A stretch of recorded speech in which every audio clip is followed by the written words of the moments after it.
Ninachojua hakimu alitangaza kwamba atatoa hukumu ndogo, kwa maana ya hukumu inayohusiana na mapingamizi na hoja zote zilizowekwa na upande wa mwenyekiti na zikajibiwa na serikali.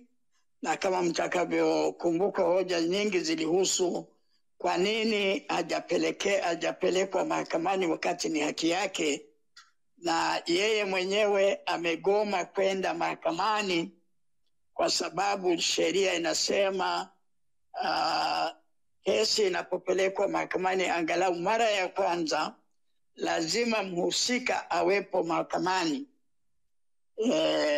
Na mazingira yote ya kesi inayosikilizwa kwa mtandao nayo sheria imeziweka vile vile, na hakuna sababu tena ya kusikiliza kesi, kwa sababu utaratibu wa kesi za mtandao ulianza wakati wa corona, na kwa sababu hawakuwa na vifaa wakati ule, hata hizo kesi wakati ule hazikuwa zinasikilizwa sana kwa mitandao. Sasa hakimu baada ya kusikiliza upande wa mawakili wa mwenyekiti na upande wa serikali kujibu hizo hoja, upande wa mwenyekiti ukapata nafasi ya rejoinder, yani kurekebisha yale yaliyosemwa na upande wa serikali. Hakimu akasema yeye baada ya kusikiliza pande zote mbili na baada ya rejoinder, basi anahitaji muda wa kutoa uamuzi mdogo, na akapanga tarehe 6. Kwa hiyo tarehe 6 ni siku ya kupokea maamuzi madogo kuhusiana na hiyo mijadala iliyokuwepo mbele ya mahakama. Katika taratibu za kawaida, sitegemei kama Lissu mwenyekiti atabadilisha msimamo wake wa kutokubali kusikiliza kesi yake kwa mtandao. Kwa mimi naamini hata kubali kwenda kwenye chumba cha kompyuta pale mahakamani. Kwa hiyo hata kuwepo mahakamani kwa lugha nyepesi. Kwa hiyo kama hata kuwepo kwenye lugha nyepesi, uamuzi utatolewa kwa njia ya mtandao bila Lissu kuwepo. Sasa chochote kitakachoamuliwa siku hiyo, kama ataamua Lissu kwamba amekubaliana na hoja ya kwamba Lissu lazima aje asikilize kesi yake, basi nachohisi ni kwamba tarehe mpya itapangwa ya kesi kusikilizwa akiwepo Lissu physically, na hakimu ataagiza kwamba Lissu apelekwe mahakamani na magereza. Yani ile maelekezo, ile removal order ndio itatolewa kwa magereza kumpeleka Lissu mahakamani. Kumbukeni kwamba ili Lissu aende mahakamani lazima kuwe na removal order ya hakimu. Sasa kama hiyo itakuwa hivyo, basi tutapangiwa tena tarehe mpya. Kama Lissu ataendelea kugoma na jaji atatoa maelekezo yake na hata iagiza serikali na magereza kumleta Lissu, basi tutasubiri kuona anatoa maelekezo ya aina gani. Alafu tusubiri sasa mawakili wa Lissu na wa chama na wao wataweka msimamo gani baada ya uamuzi huo mdogo ambao unaungana na hoja za serikali za kutokumpeleka Lissu mahakamani. Inawezekana ikaamuliwa, yani ndio mambo yanayoweza kufanyika. Inawezekana upande wa mwenyekiti ukaamua kukata rufaa kwenda High Court ili kulalamikia maamuzi ya mahakama ya mwanzo, hiyo ya hakimu mkazi, na mahakama kuu ndio inaweza kutoa maelekezo ya kuagiza mamlaka za chini yake kumpeleka Lissu mahakamani au sivyo. Wana uwezo wa kukubaliana na yule hakimu au wanaweza kumkatalia hakimu. Kwa hiyo wakaagiza Lissu aletwe tarehe nyingine watakayopanga, na kama hivyo itatokea, basi maana yake ni kwamba kesi inaondoka mahakama ya hakimu mkazi itaenda kwenye High Court. Sasa mimi siwezi kutabiri nini kitatokea. Sasa kwanza tusubiri uamuzi wa hakimu mkazi, yani mahakama hiyo ya Resident Magistrate ya Kisutu, na kama baada ya hapo pia tuone kama mawakili watakata kwenda High Court, basi tutasubiri na High Court nayo itaamua nini. Sijui kama nimeweka ufafanuzi wa kutosha Kiswahili. Ufafanuzi umesheheni na kutosha kabisa. Nashukuru sana, nafikiri wacha tusubiri. Sasa hili naomba nimuulize Dr. Swali, please. Karibu. Hi Dr.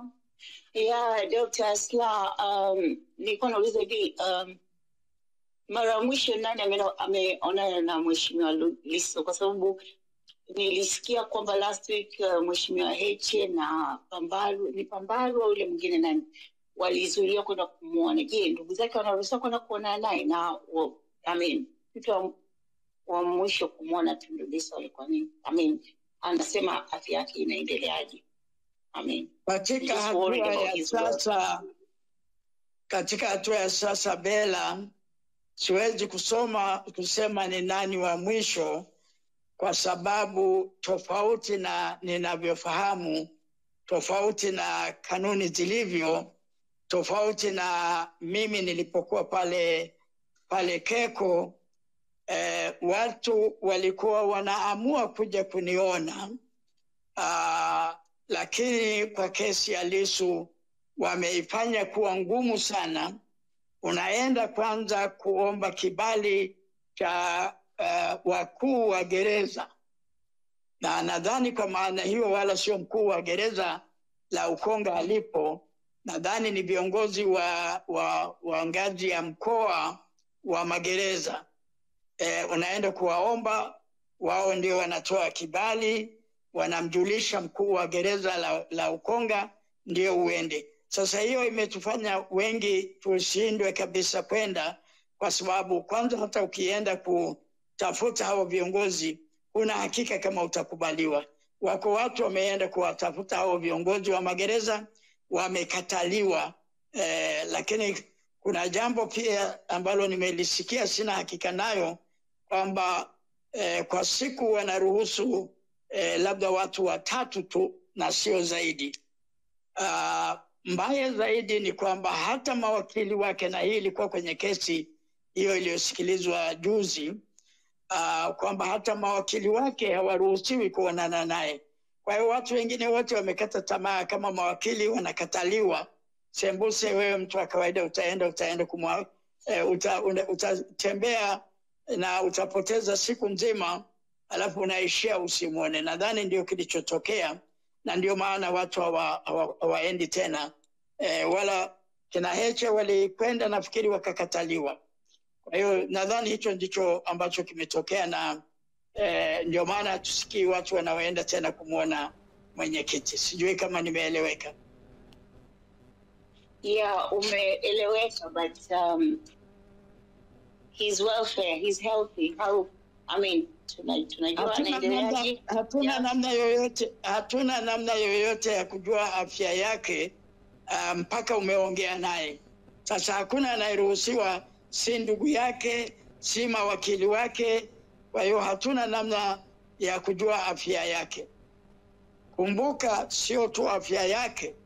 Katika hatua ya sasa, kitu kikubwa zaidi ni yeye kuonana na mawakili wake ili awape instruction ya namna kesi inavyotakiwa kuendeshwa. Sasa hata hiyo wamemnyima. Mimi na hakika baadaye watakapoenda High Court, na hakika hiyo itakuwa ni mojawapo ya malalamiko yatakayowasilishwa labda mbele ya High Court ya mahakama kuu. Lakini mpaka tufikie hatua hiyo, kwa sasa hakuna njia nyingine yoyote ya kuweza kufika kwake. Kwa hiyo iwe ni swala la afya, hakuna mwenye uwezo wa kujua afya, hakuna anayepelekewa chakula. Na mimi ninavyofahamu, magereza yetu haya, ukiacha ule ugali wa dona, na pale nilipokuwa mimi mboga ni maharage. Kwa hiyo nina hakika kama hakuna ndugu anayeruhusiwa, na sina hakika yeye aliruhusiwa kwenda na hela kiasi gani. Kwa hiyo kama hata kuwa na hela haruhusiwi kuwa na hela mfukoni magerezani. Kwa hiyo kama alikuwa na hela mfukoni mwake siku ile, watakuwa wameichukua, na ila tu kama alikuwa na bahati ya kuwa nayo, basi kutoka kwenye akaunti yake ambayo itawekwa kwenye akaunti ya magereza, anaweza kuagiza chakula. Watamtafutia utaratibu wa kupata chakula kwa kununua, lakini vinginevyo atakuwa anakula chakula kile kile cha magereza, ambayo kama nilivyosema ni dona na punje 7 za maharage na mchuzi mwingi sana labda wa maharage. Nadhani zaidi ya hapo niachie hapo, sidhani kama kuna kitu zaidi naweza kuongeza. Bahati mbaya gereza la Ukonga mimi sijakaa, mimi nimekaa Keko, ambapo tulikuwa tunalipa chakula chetu sisi wenyewe toka kwenye hela yetu ambayo imekuwa deposited kwa mkuu wa gereza. Sijui, nadhani nimeeleweka.